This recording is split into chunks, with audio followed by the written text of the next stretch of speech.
अच्छा हो गया। हकीकत में शायद तुझे शादी का मौका ना मिलता, चलो यूं ही सही। पार्वती की सहारी कहानी सुनकर पाशा हंसता हुआ बोला, वैसे बलूनत के बारे कोई खैर खबर? दौरान कैद मेरी उससे मुलाकात हुई थी।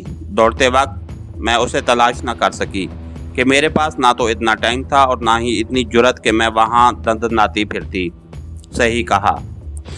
मेरी ये हरकत आपको बुरी तो नहीं लगी? उसमें खफा होने की क्या बात है? तुम अपनी जान बचाकर आ गई हो, ये ही काफ़ी है। महाराज आपसे मिलने को बड़ा मन कर रहा है, तो आ जाओ ना।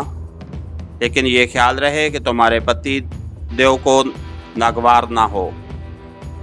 महाराज आप भी न बस, वो बेसाख्ता कहका लगा के बोली।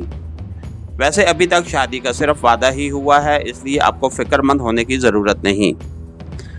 अच्छा, मजाक के अलावा हालात जब तक बेहतर नहीं होते तुझे वहीं रहना पड़ेगा।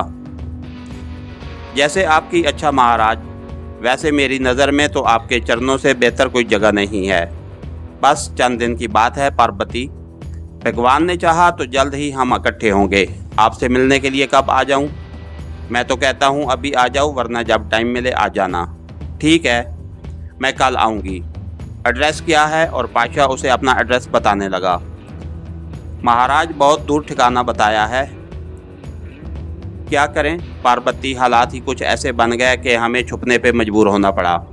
बहरहाल इस बात का मैं वो बदला लूँगा कि उनकी नस्लें याद करेंगी। पार्वती कुछ कहने के लिए मुंह खोलने लगी थी कि उसे गेट पे गाड़ी का हॉर्न सुनाई दिया। वो जल्दी से बोली, महाराज इखलाक वापस आ गया है, मैं आपसे बाद में बात करूँगी। हाँ भाई, आखिर तेरा मजाजी खुदा बनने वाला है। पाशा ने उस पर चोट करते हुए राब्ता मुनक़ते कर दिया। वो भी हंसते हुए गेट की समत बढ़ गई। सर, पार्वती से एक आदमी ने अभी बात की है, जिसे वो महाराज कहकर मुखातिब कर रही थी। उसने अपना एड्रेस भी पार्वती को नोट करा दिया है। पार्वती कल उसे मिलने जाएगी। वेरी गुड इरफान, यही तो उनका सरगना है। तुम एड्रेस बताओ। आतिफ का लहजा मुसरत से पुर था। इरफान ने एड्रेस बताते हुए कहा, उसका मतलब है कल पार्वती और महाराज को रंगे हाथों गिरफ्तार किया जाएगा। दिमाग खराब है तुम्हारा। आतिफ ने उसे झटका। बेवकूफ़, एक एक लम्हा कीमती है। मैं ऑफिस वापस आ रहा हूँ, तुम तमाम को इकट्ठा करो। उसी वक्त उसकी सरकोबी के लिए जाना है। और इस विक्रम नामी आदमी का क्या करना है? शौकत उसकी निगरानी कर रहा है। राशिद को भी उसके पास भेज दो। उनसे कहना हमसे राब्ते में रहें। जैसे ही हम अपनी कार्रवाई शुरू करें, उनका भी काम है कि उसे गिरफ्तार कर लें। ठीक है सर, मैं अभी उन्हें पास कर देता हूँ। ओके, मेरे आने तक तुम सब तैयार हो जाओ। मैं एक लम्हा भी ज़ाया नहीं करना चाहता। राब्ता मुनक़ते करके उसने पार्वती के घर की निगरानी पे मुतय्यन दोनों आदमियों को भी ऑफिस चलने का हुक्म दिया कि पार्वती का वहाँ से चले जाने का कोई इम्कान नहीं था, और ख़ुद भी ऑफिस रवाना हो गया। 1 घंटे में तमाम ऑफिस में इकट्ठे हो गए थे। 15 मिनट की मुख्तसर ब्रीफिंग के बाद वो पाशा की सरकोबी के लिए रवाना हो गए। मतलूबा जगह पे पहुंचते ही आतिफ उन्हें हदायत देने लगा।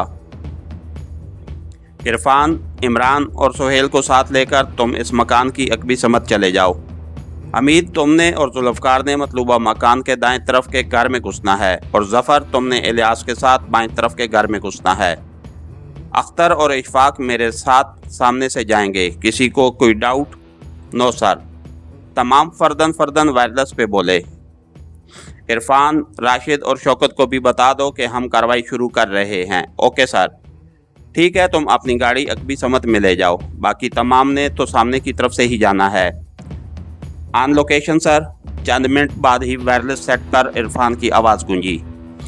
आतिफ का इशारा मिलते ही हमीद और जुल्फ़कार पाशा के मकान के दाएं घर की दीवार फलांग गए, जबकि ज़फ़र और इलियास बाएं तरफ के मकान की दीवार फलांग गए। वो दरवाजे पे दस्तक देकर वक्त ज़ाया करने की पोजीशन में नहीं थे। आतिफ ने अपने साथियों के साथ मकान के सामने की दीवार अबूर की।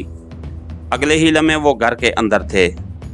वो मकान 2 कमरों और एक बरामदे पे मुश्तमिल था। मकान का छोटा सा सहन खाली पड़ा था। उनके दीवार से नीचे कूदने की हल्की सी दब सुनाई दी, जिसे सुनकर एक आदमी ने बाहर झांका और उन्हें देखते ही उसकी आंखें खौफ से फैलती गईं। मगर ये सिर्फ एक लम्हे के लिए था। अगले ही लम्हे उसने कमरे का दरवाज़ा अंदर से बंद कर दिया। अंदर जो कोई भी है चुपचाप हाथ सर पर रख के बाहर आ जाए। दरवाजे से साइड पे होके आतिफ बआवाज़ बुलंद बोला, मगर कोई सरगर्मी नजर न आती देखकर वो एक मर्तबा फिर जोरदार लहजे में बोला, मैं 10 तक गिनूंगा, अगर कोई बाहर ना आया तो मैं दरवाजे को हैंड ग्रेनेड से उड़ा दूंगा। 1, 2, वो बुलंद आवाज़ से गिनने लगा। वो बमुश्किल 5 तक ही गिन पाया था कि उसे एक आदमी की गमो गुस्से में डूबी आवाज़ सुनाई दी, पार्वती, मुझे ये उम्मीद नहीं थी कि तुम गद्दारी करोगी। तुमने अच्छा नहीं किया। अपनी जान बचाने के लिए आपने गिरद गुरु की जान बेच दी। अपने वतन की आन को तूने खाक में मिला दिया। मैं तुझे श्राप करता हूँ, मेरी आत्मा ज़रूर तुमसे इंतकाम लेगी। वो फ़ोन पर पार्वती से मुखातिब था। उसकी बातें सुनते ही आतिफ को अपनी बेवकूफ़ी का एहसास हुआ। पार्वती की निगरानी ख़त्म करके उसने नादानी का सबूत दिया था। इतनी भोली न बनो, सीआई मेरे दरवाजे पे दस्तक दे रही है। आतिफ के कानों में वही आवाज़ एक मर्तबा फिर गूंजी। दूसरी जानिब से जाने क्या कहा गया कि आतिफ को उसकी दाढ़ सुनाई दी। झूठ मत बोलो। आतिफ ने अख्तर और आमिर को दरवाज़ा तोड़ने का इशारा किया। उसके पास इतना टाइम नहीं था कि उनकी जज्बाती गुफ्तगू से लुत्फ अंदोज होता। अख्तर और आमिर दरवाजे से चंद कदम पीछे हटे और फिर एक साथ दौड़ते हुए उन्होंने अपने कंधों की जोरदार ज़रब दरवाजे पे लगाई और दरवाजे की कुंडी एक ही ज़रब से टूट गई थी। वो लड़खड़ाते हुए अंदर जा गिरे। गोली चलने का जोरदार धमाका हुआ, मगर ज़मीन पर गिरने की वजह से वो दोनों किसी भी नुकसान से महफूज रहे थे। इससे पहले कि उन पे दोबारा गोली चलाई जाती, उनके हाथों में मौजूद पिस्टल गरजे। उन्होंने जानबूझकर दुश्मन की टांगों को निशाना बनाया था। आतिफ के कानों में एक आदमी के चीखने की आवाज़ आई और वो जस्त लगाकर अंदर दाखिल हो गया। खबरदार, अगर किसी ने हरकत की कोशिश की, वो ताड़ा। आमिर और अख्तर भी उसको देखकर खड़े हो गए थे। आतिफ ने 1 सेकंड में सूरत हाल का जायज़ा ले लिया। एक बंदे को सर में गोली लगी थी। वो शायद अपनी जान बचाने के लिए नीचे झुका था, लेकिन इस बदकिस्मती आड़े आ गई थी कि आमिर पार्टी उनको जिंदा पकड़ने के ख्याल से उनकी टांगों पर फायर कर चुके थे। अगर वो खड़ा रहता तो सिर्फ जख्मी होता। दूसरा आदमी अलबत्ता महफूज रहा था। हाथ में रिवाल्वर था में वो अजीब मखमसे के अंदाज में दिखाई दे रहा था। तुम रिवाल्वर फेंककर अपनी जान बचा सकते हो, आतिफ उसके जाने पिस्टल ताने हुए बोला। उसने खाली खाली नज़रों से अपने साथी की लाश को देखा, फिर आतिफ और उसके साथियों की तरफ देखते हुए नफ़ी में सर हिलाया और भराई हुई आवाज़ में बोला, इस हार से मौत बेहतर है। पार्वती, अलविदा। उसके इरादा समझते हुए आतिफ ने हर एहतियात बलाए ताक रखते हुए उसकी जानिब छलांग लगाई, मगर उसे देर हो गई थी। वो कनपट्टी से रिवाल्वर की नाल लगाकर फायर कर चुका था। उसी वक्त उसे कमरे के बाहर से इरफान की आवाज़ सुनाई दी, सब खैरियत है ना सर? हाँ खैरियत है, अंदर आ जाओ। आतिफ की बजाय आमिर बोला। इमरान और इरफान अंदर दाखिल हुए। क्या रहा? इमरान मुस्तफसर हुआ। यही दोनों थे, अपने पकवान के पास पहुंच गए हैं। अब शायद अगले जन्म में ही हमारे साथ आएँ। आमिर मिजाइया लहजे में बोला। उसकी बात सुनकर आतिफ के अलावा तमाम हंस पड़े थे। आतिफ बोला, इरफान, शौकत से पता करो उनके मिशन का क्या हुआ। जी सर कहते हुए इरफान शौकत से रब्ता करने लगा। शौकत क्या रहा?